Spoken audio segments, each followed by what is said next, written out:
Pour faire écho à cet appel de la Coalition nationale de lutte contre la vie chère, on annonce une baisse du prix des hydrocarbures au Burkina Faso.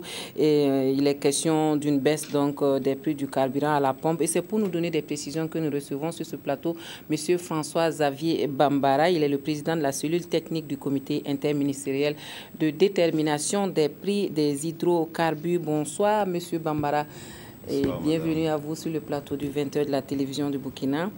Vous avez entendu, M. Bambara, la Coalition nationale de la lutte contre la vie chère ici dans ce reportage. Et on apprend qu'il y a une baisse des prix du carburant au Burkina Faso. Est-ce qu'on peut avoir une idée de la nouvelle tarification? Merci, madame. Effectivement, je confirme qu'il y a une baisse de l'ordre de 25 francs par litre, surtout les produits blancs. Les produits blancs, c'est les produits qui sont affichés à la pompe, à savoir le gasoil, le pétrole, le super. Et le DDO qui est utilisé par les boulangers et généralement certaines industries. Une baisse de l'ordre de 25%, M. Bambara. Est-ce que c'est réellement 25 francs? Une baisse de 25 francs. Est-ce que c'est significatif comme baisse, en vrai? Bon, c'est relatif. Je ne dirais pas que c'est significatif parce que, en termes d'appréciation, chacun peut l'apprécier à sa manière. Mais c'est déjà un signal qui va dans le sens de ce que les partenaires sociaux ont posé comme problème tout à l'heure. Et je crois que c'est déjà bien par rapport à la baisse du cours du baril de pétrole sur le marché international. Les partenaires sociaux, les syndicats, comme vous l'avez dit, eux réclament une baisse de l'ordre de 40% pour rester collés à la réalité du marché international. Est-ce que l'État ne peut pas faire un effort dans ce sens? Est-ce que vous pouvez nous dire si réellement on peut aller dans le sens des attentes des consommateurs burkinabés en respectant la demande de la Coalition nationale de la lutte contre la vie chère qui estime qu'on peut aller jusqu'à 40% de baisse? Oui, j'ai bien écouté ce que le responsable vient de dire tout à l'heure dans le reportage. Je suis parfaitement d'accord. C'est de l'ordre, quand on passe effectivement de 130 dollars à 49, on est effectivement à une baisse de cet ordre. Mais seulement lorsque l'on se réfère aux prix qui sont actuellement affichés à la pompe. Et les prix qui ont été fixés en avril 2012. Lorsque l'on fixait ces prix, le prix à la pompe correspond à peu près à 70 dollars le baril.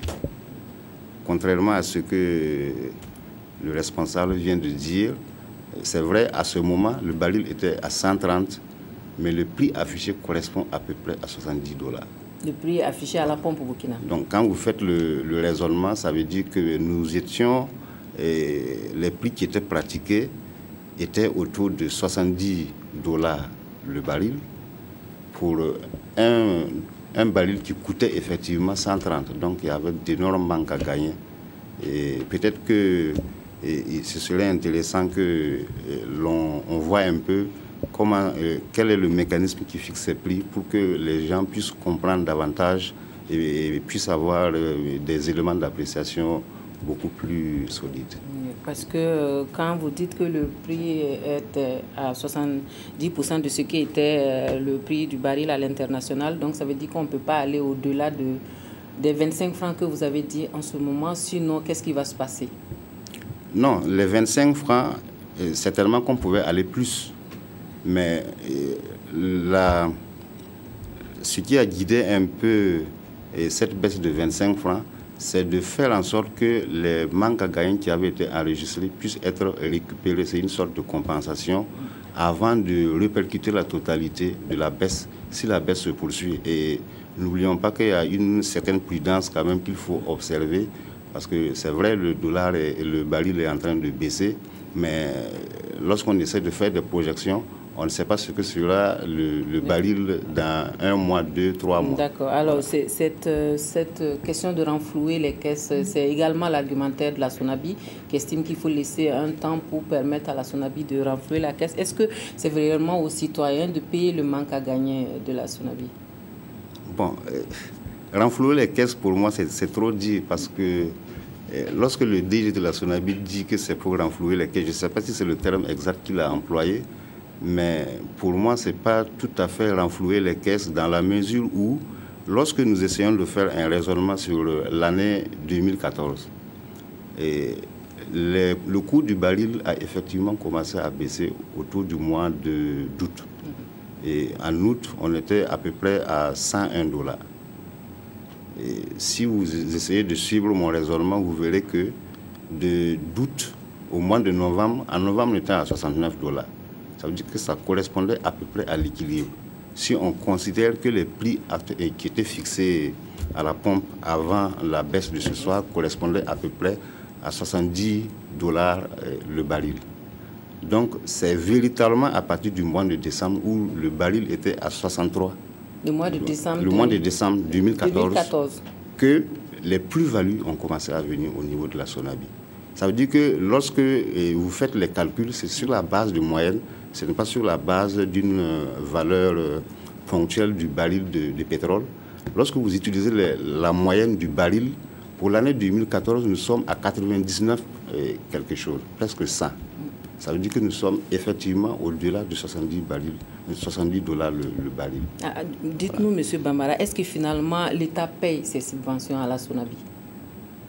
Bon, peut-être que les subventions, il faudrait qu'on essaie de les serrer en deux parties. Il y a les subventions que l'État inscrit dans le budget de l'État. Ces subventions sont essentiellement consacrées aux produits qui sont consommés par la SONABEL et au gaz. Mais les autres subventions dont on parle, en réalité, c'est des manques à gagner. C'est des manques à gagner, c'est ce qu'on dit lorsque nous calculons le prix du carburant, un produit donné, on a le prix réel par rapport au coût du baril sur le marché international. Et on le compare avec le prix qui est affiché à la pompe. Alors, c'est soit supérieur, soit inférieur. Lorsque c'est supérieur, ça veut dire qu'il y a des manques à gagner. Et lorsque c'est inférieur, bon, ça veut dire que comme c'est le cas actuellement, c'est des plus-values. C'est le raisonnement qu'on fait pour essayer de compenser. Parce que mais finalement, si l'État paye ses subventions à la SONABI, est-ce que l'argumentaire de la SONABI, qui est de permettre à la SONABI de se donner un temps pour, en tout cas, compenser le manque à gagner, est-ce que cet argumentaire tient? Parce qu'il y a un flou autour de ça. Mais ce n'est pas des subventions en tant que telles, c'est des manques à gagner, comme je dis. Parce que les subventions, on distingue les subventions. Les produits qui sont consommés par la SONABEL sont subventionnés. Et ce sont les subventions qui sont inscrites au budget de l'État. Ce sont ces subventions que l'État paye. Et bon, je ne parle pas des difficultés qu'il y a autour du remboursement de ces subventions. Mais ce dont nous parlons, c'est le manque à gagner lorsque la SONABI importe le carburant et qu'elle vend, elle gagne ou elle perd. Voilà. Soit c'est une perte sèche, l'État ne rembourse pas. Ouais, c'est des manques à gagner. C'est comme si vous faites du commerce, vous achetez quelque chose à 100 francs et on vous oblige à le vendre à 75 francs. Ça veut dire que pour chaque unité que vous vendez, vous perdez 20. Alors, des choses l'une, ou bien on vous amène à le supporter vous-même, ou bien alors il y a quelqu'un d'autre qui finance ça. Il se trouve que, bon, il y a des moments quand la SONABI est effectivement essoufflée, l'État fait un geste, mais ce ne sont pas des subventions qui sont inscrites dans le budget de l'État, comme c'est le cas pour les produits qui sont consommés par la SONABEL. Est-ce que, M. Bambara, est-ce qu'il n'y a pas quand même un problème de gestion à la SONABI? Bon, mais moi je ne parle pas de la gestion au niveau de la SONABI, parce qu'au vu des difficultés qui sont assez récurrentes, les difficultés liées au prix des hydrocarbures, bon, ça c'est un fait, mais il y a aussi la question de pénurie de gaz. Est-ce qu'il ne faut pas penser à une libéralisation de ces structures-là pour permettre de souffler un peu, peut-être? Bon, mon avis personnel, et je suis convaincu que les responsables syndicaux ne me diront pas le contraire, puisque nous avons eu à échanger sur la question.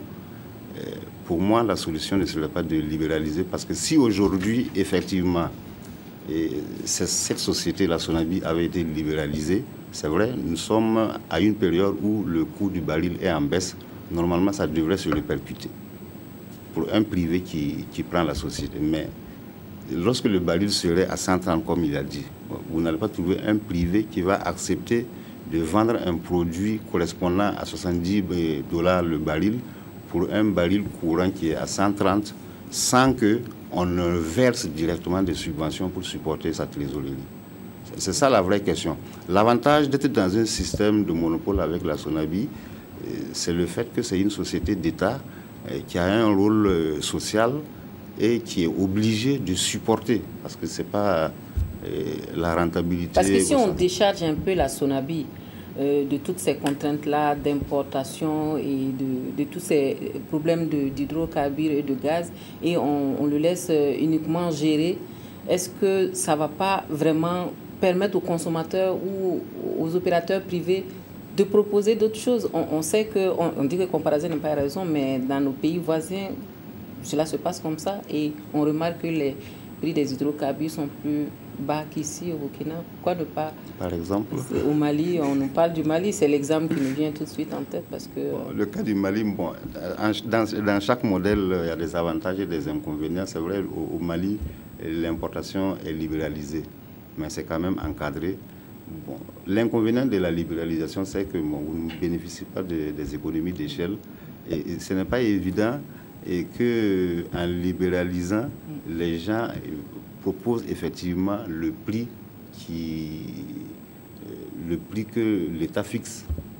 Et c'est ça la vraie difficulté. D'accord. Alors la dernière question, est-ce que réellement les 25 francs, la baisse de 25 francs sur le litre du carburant, est-ce que vous pensez que ça sera acceptable pour les populations? Est-ce que vous pensez que, voilà, vous n'allez pas susciter la colère quelque part? Je ne sais pas quoi vous répondre. Oui. Bon, une chose est sûre, la baisse a été répercutée à 25 francs. Et bon, tous les consommateurs peuvent l'apprécier à leur manière, mais... Et ça prend effet à partir de quand? Aujourd'hui même. À partir d'aujourd'hui même. Merci, M. Bambara. En tout cas, merci, M. François-Xavier Bambara, d'être venu sur notre plateau pour nous parler de cette baisse du prix du carburant au Burkina Faso.